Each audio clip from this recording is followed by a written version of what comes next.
Hello, ladies and gentlemen. This is Amrita Ramesh, and I am here with yet another polynucleotide. This is a continuation of previous video on polynucleotide.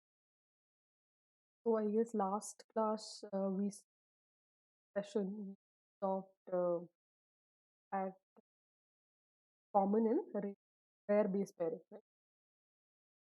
With this common base pairing and rare base. So, if we have to quickly run through, just have a quick recap. What exactly is the structure of a polynucleotide? So as we said, polynucleotide is a polymeric form, right? It's a polymer. So what is the monomer unit? It's a nucleotide. And what is the component of a nucleotide? Sugar, base, and phosphate group. And when we talk about nucleoside, it's just sugar plus nitrogenous base. So we spoke about the sugar, two different types of sugars, ribose and deoxyribose. Both of them are pentose sugar, that is 5 carbon, right? So and, important characteristic is a cyclic in nature, and it is furanose type. Okay, this is also something saw. And nitrogenous base is purine and pyrimidine. There are two different types of nitrogenous bases, and pyrimidine. And under purine we have P2GA, that is adenine and guanine, and pyrimidine we have CUT, that is cytosine, uracil, and thymine. Okay. So, and important part is purine is a 9-membered ring and pyrimidine is a 6-membered ring. And here again, we thought what did we discuss here is clockwise labeling and anti-clockwise labeling. So I told you C for cytosine also stands for clockwise. So CUT cut. So C for clockwise also. So when we talk about pyrimidine, you can remember clockwise labeling starting from the bottom 1, 2, 3, 4, 5, 6. And here for purine, it's 1, 2, 3, 4, 5, 6 in the anti-clockwise direction. We also spoke about the chemical formula of adenine, guanine, cytosine, uracil, and thymine. Okay. You can refer to the previous video for a detailed discussion. Okay. Next, we spoke about common and rare base pairing. So, common base pairing occurs between A and T and G and C. And between A and T, it's 2 hydrogen bonds, and between G and C, it is 3 hydrogen bonds. Okay.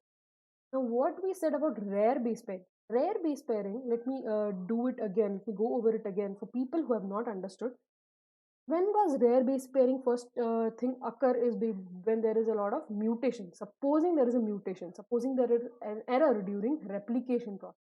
So DNA replication happens, and when there is an error during that time, and generally what happens during errors, it's actually there's a process called as proofreading. Okay, so what happens during proofreading? There's a check. So proofreading is what checking, right? We whenever we have a document, suppose writing a document, we always proofread it, we edit it, right? So same thing happens in case of DNA replication as well.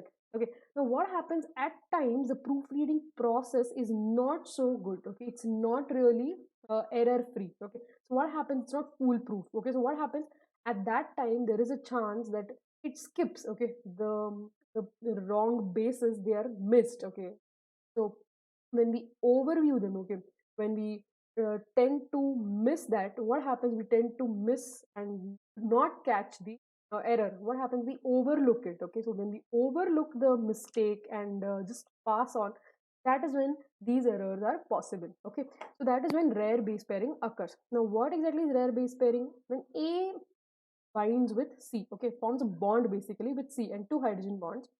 Now, what happens here? C is a rare form. Okay, C is ideally supposed to bond with G, but it does not make a pair. Okay, it does not form a pair with G, but instead forms a base pair with A. Okay, what happens here? Because instead of amino, there is an imino. Okay, that is why I've retained this. There's an imino here. Okay, because it becomes hard to write. So imino form, okay, from amino it's changed to imino, okay, and here instead of a keto there's an alcohol, okay, enol, okay, that is why here instead of here instead of in guanine, basically in guanine there's a double bond O that's supposed to be here, okay, but it changes to a OH, okay, so that is why this rare base pairing happens. Okay, so this is what is about rare base pairing. So let's move ahead to the next concept, which is linkage or bonds found in polynucleotides. Right. So now we said that there are different kinds of bonds that exist. Now, one bond we already had a look, okay, between the bases. What is a bond? It's a hydrogen bond. Now, the next type of bonding is when the polynucleotide is getting formed, right? I told you that polynucleotide is what? It's a polymer, right? So polymer means there should be many monomers. Many monomers, they have to be joined. Now, when I say joined in biology or biochemistry, this is basically biochemistry, right? There has to be a bond, okay, between them. So what is that bond? Okay, so now each entity has to be joined. I told you a nucleotide, okay, that is a monomer. So now that nucleotide has to be joined, okay. Now nucleotide consists of three components. One is sugar, another one is a nitrogenous base, and the third one is a phosphate group. So each one is different, okay. Each one is a single entity. Sugar is one standalone entity, nitrogenous base is a standalone entity, and phosphate is a standalone entity, right? All the three are different chemical components. So all these three have to come and join. So each one has to form a bond, right? Now let's look at each one. Okay. Now first bond is between a pentose sugar, that is a sugar ribose or deoxyribose, with the nitrogenous base. Okay. Now where is it? This one. Okay. Now this is the sugar. This is the base. Okay. Now let's have a deeper look. We want to have a look here. This is here. Okay. Let me enlarge it. Hmm. So this is the sugar and this is the purine and this is the pyrimidine. So I have drawn both just to show the binding. Okay, where exactly is the binding happening? All right. So what is a bond? Now we know sugar. Okay, sugar when it binds with anything or forms a bond with anything, we call it generally a glycosidic bond. Glycan, from there glycosidic has come. Okay, it's a glycosidic bond. And what type of a bond is it? N glycosidic bond. Now why are we saying it as an N glycosidic bond? There is an O glycosidic bond and there is an N. Okay, but here we use an N. Why? Because it is forming a bond with the N, okay, nitrogen atom, here also as well as here. Okay, we know there is a nitrogen here, we know there is a nitrogen here. Okay, and it's forming a bond with the nitrogen atom, and that is precisely why N glycosidic bond has been said. Okay, so it's very very important. Okay, what type of a bond? Okay, the first bond that you're supposed to remember is between the pentose sugar and the base. Now this pentose sugar can be ribose or deoxyribose. I am not specific here because in RNA also the same thing will happen, in DNA also same thing will happen. So it's irrespective of the sugar. Okay, you don't have to really go into and ask which sugar here. Okay? It's pretty self understood. Okay, it's either deoxyribose sugar or ribose sugar. Either ways the same bonding will happen. Glycosidic bond, N glycosidic bond. Okay, now next in this we'll go one step further. What is it? Now, which carbon from the sugar is getting bound to which nitrogen atom? I told you three nitrogen atoms are there, right? I don't know whether we spoke about this, but if you see the structure here, I mean, actually four nitrogen atoms are there. In this, there are two, and here it's four, right? So one, two, three, four, and the two here, okay, excluding this. All right, this will anyways be involved in hydrogen bonding, but the nitrogen that is present in the ring, okay, that is what we are interested in, right? So here, if you see the first one prime carbon, okay, one prime carbon, okay, the one prime carbon of the sugar, C1, okay, one prime carbon forms a bond, forms which bond? Glycosidic bond with what? With the N9, N9 of purine.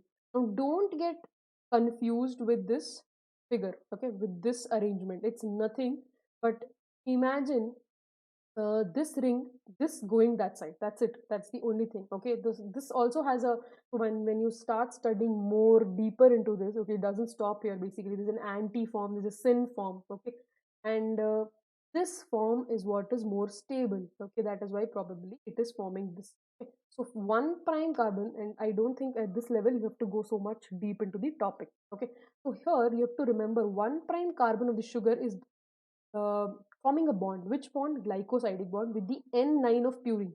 Okay, and one prime carbon. Okay, same. The sugar remains the same. Okay, add the sugar. It's only possible to form a bond with the one prime carbon. Okay, so here again one prime carbon will form with what? N1. Okay, first nitrogen. Okay, I told you 1, 2, 3 in the clockwise direction, right? So first carbon of the pyrimidine. So it's C1 with N9 in purine and C1 with N1 in pyrimidine. Okay. And what type of a bond is it? It's an N glycosidic bond. Okay. Now that is done. So this bonding has been established. Now what has to be done? Now the pentose sugar has to form a bond with the phosphate, isn't it? So we have what we said, nucleotide is a monomer, right? Monomer. So what are the three components in it? First is sugar, next is base and phosphate. So sugar and base is done. Now we have to attach the phosphate. Where do we attach the phosphate? Okay. Phosphate comes at the 5 prime. Okay, now what did we say? 1, 2, 3, 4, and 5. This is the fifth carbon. So the phosphate forms a bond with the fifth carbon atom, 5 prime carbon atom of the sugar, pentose sugar. Now, what kind of a bond is this? This is a glycosidic bond. What kind of a bond is this? It's a phosphodiester bond. Now, since a phosphate group is involved, obviously it has to do something with the phosphodiester bond. That's why the name phosphodiester bond. It's an ester bond. Basically, it's an ester bond. Okay. So this is what is being said here. Okay, this is exactly what is happening here, and this is a phosphodiester bond. This is a glycosidic bond.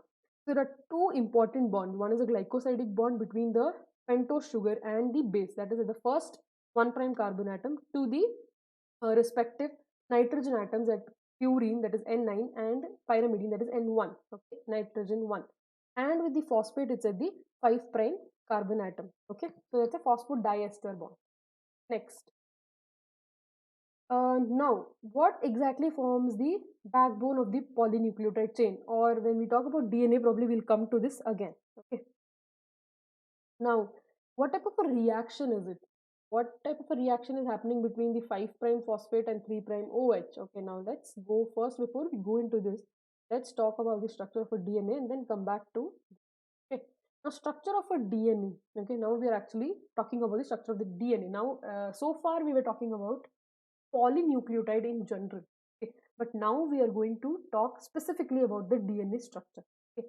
Now DNA is what, as I told you, it's a double helical model. Okay. It was given by Francis and Crick. Now I think most of us are quite familiar with this Francis and Crick. Know it, right? But originally, who gave it? Originally, it was deduced by Rosalind Franklin, okay, and Morris Wilkins. They were the first ones to document it through the X-ray diffraction studies. So using the X-ray diffraction technique, okay, they bombarded X-rays on the DNA sample. Okay. So what is the concept of X-ray? We know, right? I mean, when we go to get a simple X-ray of a bone, okay, a fracture, we want to detect it. What exactly do? We just have to project our part, okay, or whatever we want to get X-rayed in front of a X-ray machine, right? So what exactly is happening there? The X-ray machine actually bombards, okay, the part of this or the sample or whatever we are projecting with X-rays, and we get a film on the other side, right? Similar is the technique. So what do we observe in that? We observe the internal structures. Okay, it bombards basically and interacts with the internal organ, okay, or the skeleton, and then it gives an image based on what interaction it has inside, okay, with the bone or whatever it is, okay, wherever it is going and touching. Okay, just like you can imagine your alpha particle, right? Gold alpha particle scattering experiment by Rutherford, something similar, okay, on the similar lines, right? So we get an image. Based on that image, we find out, okay, this is what the structure is. A similar technique was being applied here, okay? Or basically, this was first and later we have come so far, right? So first, the credit goes to this. So what did they do? They bombarded a DNA sample with X-rays. And what did they observe? Okay, they observed an image like this. Okay, now this is exactly what they got, and this is from her lab notebook. Okay, X-ray scattering on DNA by Franklin and Gosling. Okay, this is from her book, that is the Diffractogram 51. Okay, and this is exactly how she observed it. Okay, this clearly shows that there are two different helical structures. Okay, one strand of DNA here and another strand of DNA here. Okay, so this is what is being said here, right? It was found through X-ray diffraction technique. So I hope the X-ray diffraction technique is clear. The background, whatever background has to be there, okay, for basic understanding. I hope that is clear. Okay. Now, how does generally the DNA exists? Okay, how does it exist in the nature? It is found as a single-stranded DNA, double-stranded DNA. In circular form also we have DNA. What is it called as? Plasmid. Okay, we have something called as plasmid DNA. Okay, that is basically circular DNA, and it is found where? It's found in bacteria. Okay, in bacterial cells, you find something called as plasmid. It has a lot of significance in molecular biology. Okay, when we're studying molecular biology, it has a lot of significance. We use it for a lot of purpose. Okay, the plasmid DNA. Okay, so there are different forms of DNA that exist. Then there is satellite DNA, there's repetitive DNA, okay, which probably we'll deal with later. Now let's come again. We know, okay, monomer is nucleotide. For a polynucleotide, when we studied, basically DNA is a part of a polynucleotide, right? It's an example of a polynucleotide. So now here also the monomer is D. So what does it have? Sugar plus nitrogenous base plus phosphate group. Now what is the sugar here? We know it's a deoxy, right? So we have to always remember it's deoxyadenine. So whenever deoxy comes, I mean, it is a DNA. Okay, deoxy means DNA. Now, deoxyadenine, deoxyguanine, deoxythymidine, or deoxycytidine are all nucleotides. So, if you hear this name, it is a nucleotide. Okay, so you have to remember there is a possibility that they can ask, okay, kindly pick the nucleotides among the four, okay, and they might have confused with some options of a nucleoside. Okay, now deoxyadenosine is a nucleoside. Okay, deoxyguanosine is a nucleoside, but deoxyguanine, okay, deoxyadenine is a nucleotide. Okay, so this is what you're supposed to remember. Now, sugar is deoxyribose, again to reiterate. 5' carbon or of deoxyribose sugar attached to phosphate group. This I think we know, right? We just now we said the 5' carbon is attached to the phosphate group, PO3. Okay, I mean PO4, sorry, PO4 3 minus, right? PO4 1, 2, 3. So the carbon with 5' carbon attached to PO4. Okay, so 5' carbon of deoxyribose sugar attached to phosphate group. What bond is this? What bond is this? It's a phosphodiester bond. Then N1. Okay, N1 carbon of deoxyribose sugar attached to nitrogenous base. It's not N1, it's actually C1. Not N1, it's C1. C1 carbon of deoxyribose sugar here is attached to the nitrogenous base. This can be purine or pyrimidine. So here it's a purine, here it's a pyrimidine. So here it has to be N9, right? So here it's N9. Then what exactly do we see here? A free OH group is found at the 3' end. Yes, here. So this is 1, 2, 3, 4, and 5. So here there is a H. There is no OH. That is why it is.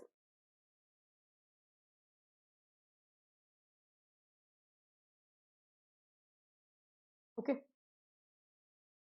So if you go back and want to look at it again, so here there is a H. There's a H here as well.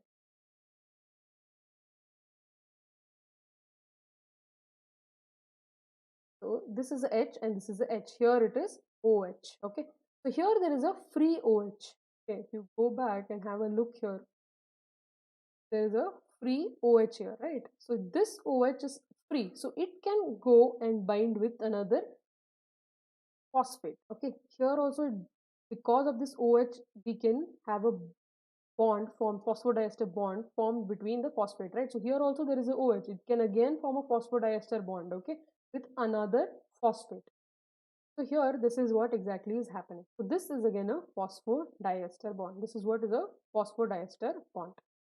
Here again a phosphate. This is what attaches. This attachment is called as phosphodiester bond. So free OH group found on the 3' end attaches to the next nucleotide monomer. So this is another monomer. This is a pyrimidine. This is a purine. Okay, it can be anything. Okay, so this is a monomer. This is a monomer. Okay, so this forms a bond. So what do we get here? Is a free 5' end. There is a 3' end. Supposing if this does not join, there is a 3' end that is free. There is a 5' end that is free. So that is why it has a polarity 5', 3'. Okay, this gives the polarity. Now base pairing is between what? A with T, G with C. Okay, and remember with DNA you have A and T. Okay, T basically T. In DNA we have T. In RNA you have U. Okay.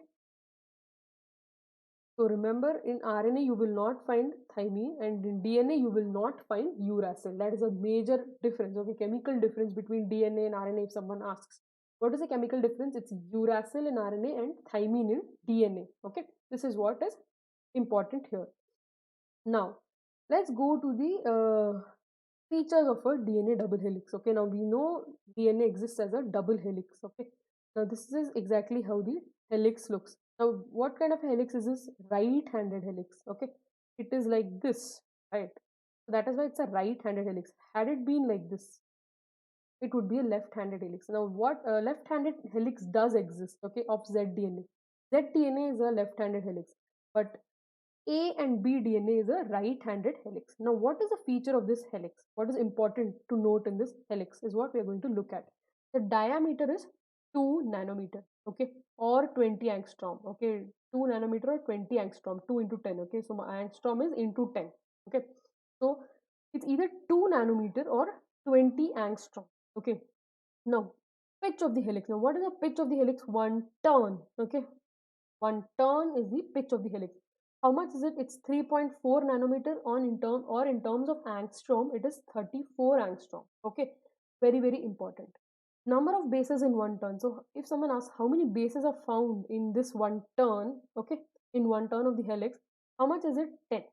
Okay, 10 bases are generally found in this distance. Okay, in this 3.4 nanometer.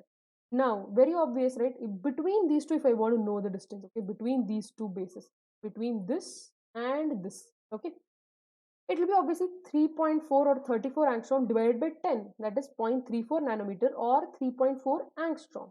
Okay, this is very important. Okay, I hope this is very clear. Okay, this is 1 turn, okay, and that is called as pitch of the helix. And the distance between this, okay, there are 10 bases in this, so distance between one pair, okay, is 0.34 nanometer or 3.4 angstrom. Next, second feature is the whole of the DNA is negatively charged. Now, how is it negatively charged? Quite obvious, isn't it? Because there are phosphate groups. Okay, due to phosphate groups. Okay, phosphate groups, it has three negative charge. Okay, three negative charges. PO4 3 minus, right? So it has three negative charge. Okay, that is why the whole of the DNA is negatively charged. Now, this has a very important significance. Okay, when you go ahead in the next subsequent chapters, there is an important concept of gel electrophoresis. Okay, now during gel electrophoresis, if a student does not know that the DNA is negatively charged, then it is very difficult for him to conduct the experiment. He would be totally wrong. Okay, so negatively charged, the DNA is negatively charged, a very important concept. You have to know it. Okay. Next important feature is complementarity between bases. What is complementarity? I told you A binds with T and G binds with C. It can never happen the other way around. Okay, it is not possible that A can ever bind with anything else apart from rare base pairing. I am not talking about rare base pairing. Okay? When we talk about features, we are talking under normal circumstances. Okay, always remember we are not taking exceptional cases. Okay, under normal circumstances, A can always bind with T. Okay, so A has a complementarity to T. You know complement angles, right? 30-70. It cannot be 30-80 or 30-90. It can never be. Similar is the concept here. Okay, always if A is there, it has to be T, and if there is T, there is A. In case of DNA, supposing there was RNA, then A will always bind with U and U will always bind with A. Similarly, G has a complementarity to C and C has a complementarity to G. It cannot miss. Okay, there is no possibility for that at all. Okay, remember that. That is what is called as complementary base pairing. Anti-parallel polarity is the next feature. What is anti-parallel polarity? Now, I told you 5 prime end is free on one end. Okay, 5 prime carbon is free on one end and 3 prime is free on the other. Okay, and on the other strand, we have 3 prime and 5 prime. Now, why is it so? We'll have a look here. Okay, if you look at this diagram, okay, this clearly shows the anti-parallel polarity. Now, why? Okay, now see, look at this. This is a sugar. This is a phosphate. Okay, this is a base. Now, here they have taken cytosine base. Okay, again, this is a phosphate. It has formed a phosphodiester bond with another monomer, that is a nucleotide. Okay, and here the nucleotide is adenine. Okay, T-oxyadenine. Okay, Now, we know cytosine forms a base pairing, three hydrogen bonds. Okay, one, two, three with guanine. Okay, and adenine has to form two hydrogen bonds with thymine, one and two. Now, for it to form a stable hydrogen bond, the structure gets inverted. Okay, it's not upright, right? It's ulta. It's a ulta structure. Okay, this whole thing is got inverted because that is when this bonding is possible or favorable. Similarly, here also, right? The whole structure has got inverted. So here, if the 5 prime end is here on the top and 3 prime end is at the bottom, then in this, okay, on this side, the 3 prime end goes on the top and 5 prime end comes on the bottom. That is because we have to have a hydrogen bonding, right? Hydrogen bonding is very important, right? And if hydrogen bonding has to happen, then this anti-parallel orientation is important. It's imperative. Okay, it is inevitable. We can't really do anything for that. Okay, so this is what is important. Okay, hydrogen bonding is here. Okay, it has to happen. So for hydrogen bonding to happen, this is happening. So 1 and 5 prime end is at the top on one strand of DNA, 3 prime at the bottom. On the other strand, this 3 prime end on the top and 5 prime at the bottom. So this is the anti-parallel orientation. I hope this last point is clear. Okay, this point is clear. Then there are three major forms of DNA that are generally found, that is A, B and Z DNA. As I told you, A and B is right-handed, okay, and Z is left-handed.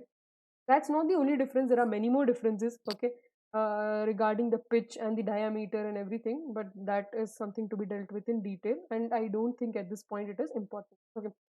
One more point probably here is major and minor groove. Okay, major groove is this bigger groove, okay, which has a little more depth, but minor groove is the minor groove. As the name suggests itself, is a smaller depth, okay, smaller groove. Okay, wherever there's a small depression, that is a minor groove.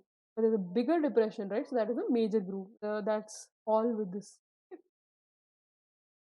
So next important concept here is the Chargaff's rule. Okay, so let's proceed to the Chargaff's rule. Now, what is Chargaff's rule? Okay, it was given by Erwin Chargaff. Okay. Important point to note here is it is applicable only to double-stranded DNA and double-stranded RNA. Okay, it is not possible for single-stranded DNA or single-stranded RNA. Now, supposing there is a tricky question just to twist, and they ask you, they give you a question, and they have mentioned only a single-stranded DNA or a single-stranded RNA. You're not supposed to attempt that question. You have to be smart to actually find out that it's a trick question. Okay. Now, what does the Chargaff rule say? Okay. Now, what does it say? It says the molar ratio of A is to T is always 1 and G is to C is always 1. Okay. What does that mean? That means A plus G. The sum total of A plus G, that is purines. Sum total of purines is always sum total of purines by sum total of pyrimidines is always, the ratio is always constant, okay, or 1 is 1, always 1, okay. Does not, it doesn't say A plus T, okay, this is wrong. Okay, not A plus T, sum total of purines and sum total of pyrimidines, the ratio is 1. What does it mean? Other way to look at it is, uh, the other way to look at it is number of A, okay, will always be equal to T. Obvious, isn't it? Because we know A forms two hydrogen bonds with T, and G forms three hydrogen bonds with C. So obviously the number of A should be equal to T and the number of C should be equal to G. Now let's take an example and take a sum probably. Now with which this will be more clear. Okay, so let's take an example here. Okay, supposing A number is 20, okay, and T number is also 20, has to be, right? And C number is 30 and G number is also 30. It has to be, obviously, isn't it? Now imagine 20 plus 30 is what? Because I told you A plus G. A plus G is what? 20 plus 30, which is, it's so difficult to write with this, so I'm going to just write 20 plus 30 is what? 50. And 50 by 50. Right. So 50 by 50 is 1, right? A plus G and C plus T. Okay. But number of A and T is same. Okay. And number of C and G is same. But A plus G is always equal to C plus T. Okay. So that is what this whole Chargas rule is signifies, or that is what it's trying to put across. Okay. G plus C not necessarily equal to A plus T. This is quite evident. Okay. So the numbers can be totally different. Okay, it can be 20, it can be 40, but adding both, it should be always purines by pyrimidine should always be equal to 1. So there are possibilities of sums that is possible with this question, with this Erwin-Chargaff's rule. Basically, there are sums that are possible. Okay.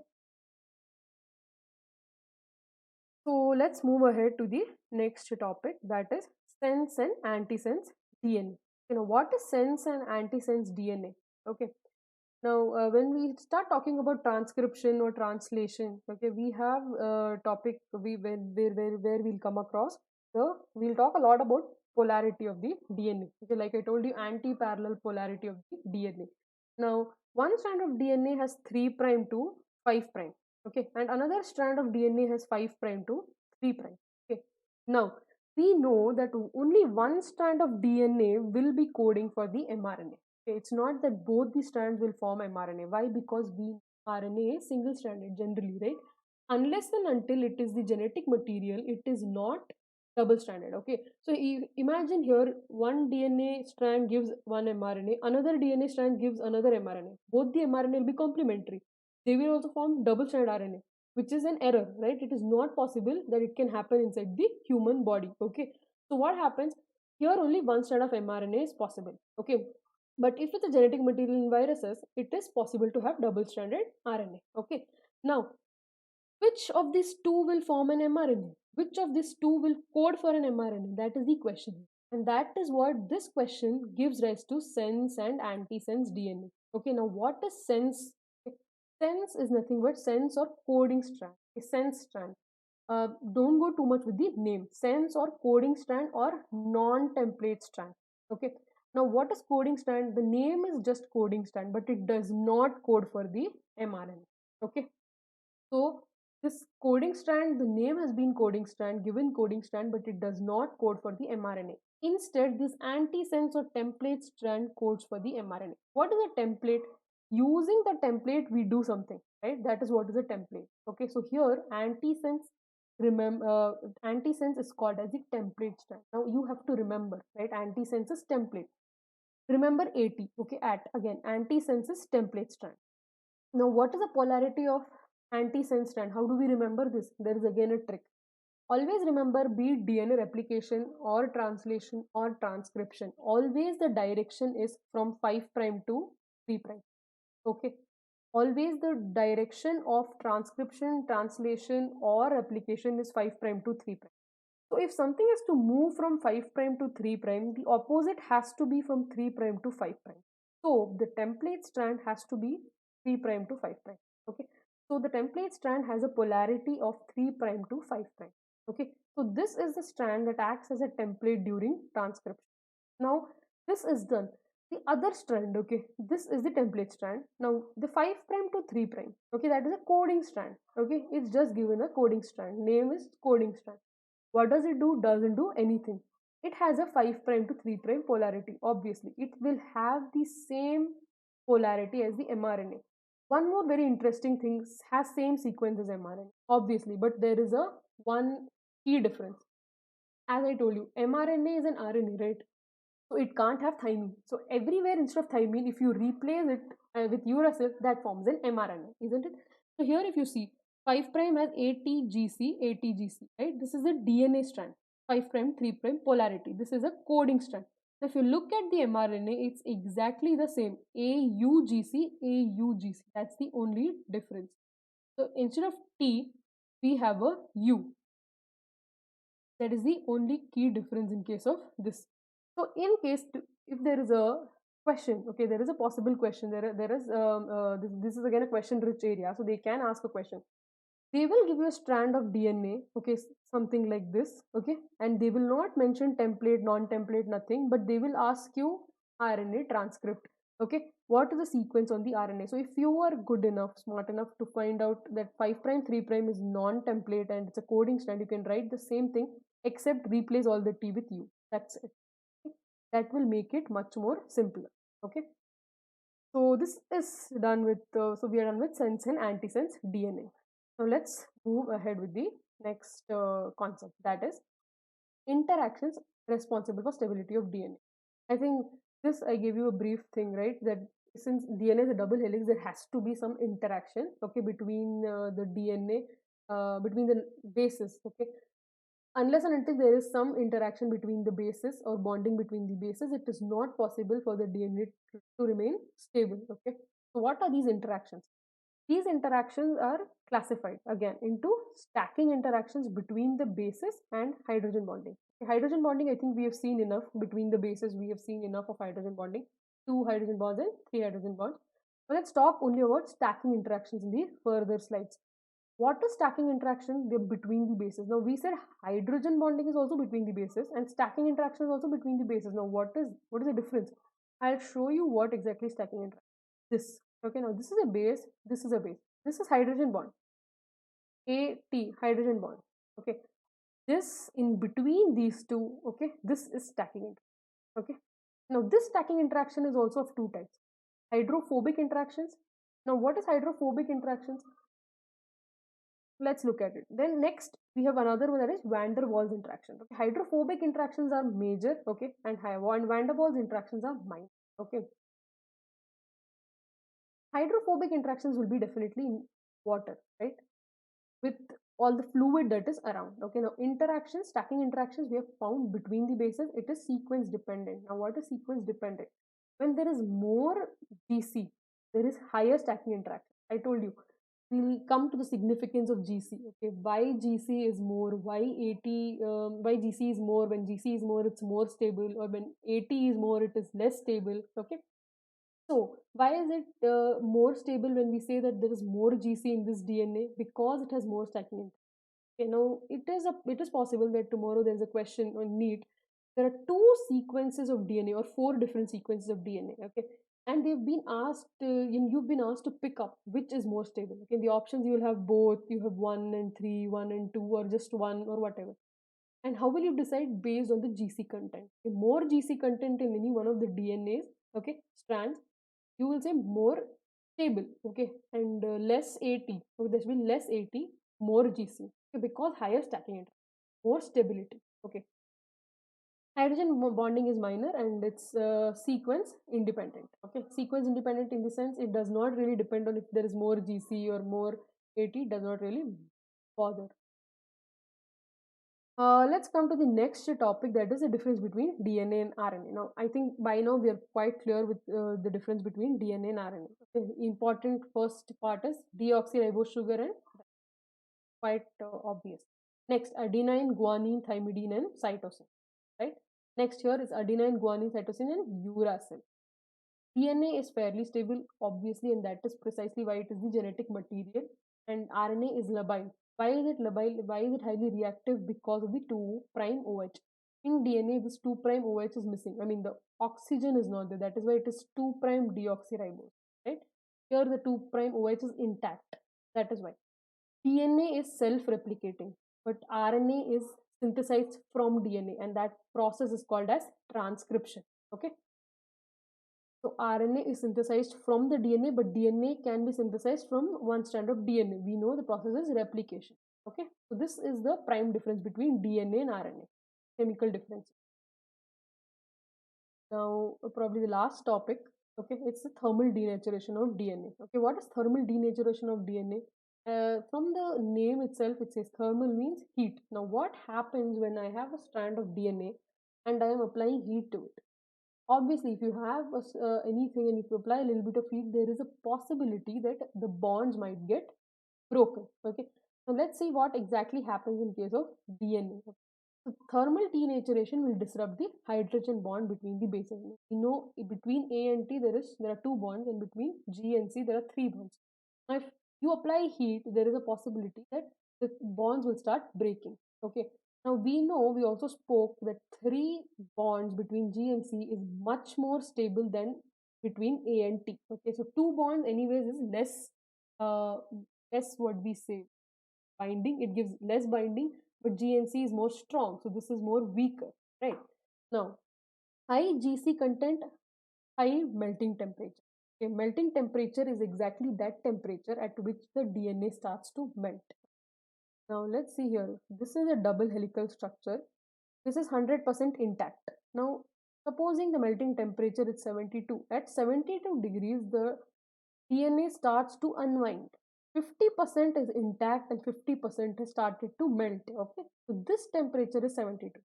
So this need not be same for all DNA, right? So I have another DNA sample from another organism that may give a that may have a melting temperature of just 50 degrees. Okay, there is a possibility. Let's take that possibility. If we have two double-stranded DNA of 1000 base pairs, A has a melting temperature of 70, B has a melting temperature of 90. Now, which one is more thermodynamically stable? A is less stable, isn't it? Because it has just 70 degrees. At 70 degrees itself, it will start melting. But B is more stable because it can withstand a temperature of 90 degrees, right? So that is the key point here. Now, what are the factors that will affect this melting temperature? More GC content, more melting temperature. More ionic strength, more melting temperature. What is ionic strength? Ionic strength is nothing but supposing I'm immersing this DNA molecule into a solution of NaCl. Okay. If I'm immersing it in a solution of NaCl, what will happen? The DNA is negatively charged. Okay, it's obvious from here that this positively charged Na will go and bind. So once this is positively charged, there is an attraction between positively charged Na and negatively charged DNA. So this will go and bind here. This will give more stability and the melting temperature will increase. Okay, so the breaking will be much slower. So more temperature, it will be able to withstand, okay, higher temperature. pH, at extreme pH, that is more than 10 and less than 3, melting temperature is very low. So if you put the DNA at a temperature at a pH more than 10 or a pH less than 3, it will immediately start to unwind, okay, break. But if the pH is between 3 and 10, it's an optimum melting temperature. It will have an optimum melting temperature. Okay, so that is it about thermal denaturation of DNA. Hope it was useful and hope all the concepts are clear. Thank you so much for listening and kindly share with more people. Okay, and again to repeat, the videos are also available in Tamil. And if you have any friend, any relatives who prefer an explanation in Tamil, kindly share the videos with them as well. Second point, please, if you have any comments, feedback, kindly drop a message in the comment section and subscribe to the channel and surely like it too. Thank you. Thank you so much for listening.